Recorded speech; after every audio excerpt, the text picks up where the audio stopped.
Elçiman, çox paradoksal bir haldır. Məsələn, Birləşmiş Ştatlar bir yandan, Fransa ilə birlikdə və Rusiya üç həmsərz dövlət idi. Bu adın çəkdiyim dövlətlərin Rusiya ilə çox ciddi deməli ixtilafı var idi və bunlar konfrontasiya tərəfi kimi çıxış edirdilər. Bütün demək olar ki, beynəlxalq məsələlərdə, amma bir məsələdə onların mövqeyi üst-üstə düşürdü.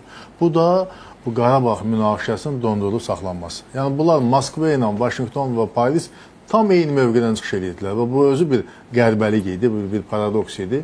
İndi sizə elə gəlmirmi ki, mən hörmətli həmkarlarıma da üstüb söyləyirəm, biz indi o gözə görünən detalları danışırıq, amma ola bilsin ki, tez-tez Trump və Putin arasında telefon danışıqları olur və onların Rusiya-Ukrayna müharibəsi kontekstində və s. məsələlərlə bağlı görüşləri, birbaşa təmasları, bağlı qapılar arxasında və s.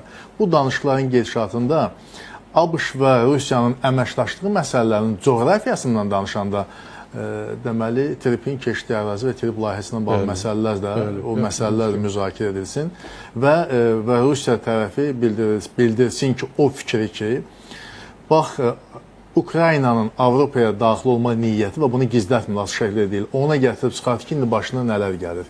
İndi Ermənistan da analoji xətti seçəndə bu nəticə etibarilə 2-ci Ukrayna yaşanmasına gətirib çıxara bilər. Ona görə də gəlin kompromis əldə edəyin. Rusiya orada bir 4000-lik qoşunu var, hərbi kontingenti var və Rusiya bu TRIP layihəsində, bu böyük beynəlxalq layihədə iştirakını bu və digər səviyyədə Birləşmiş Ştatlarla razılaşır.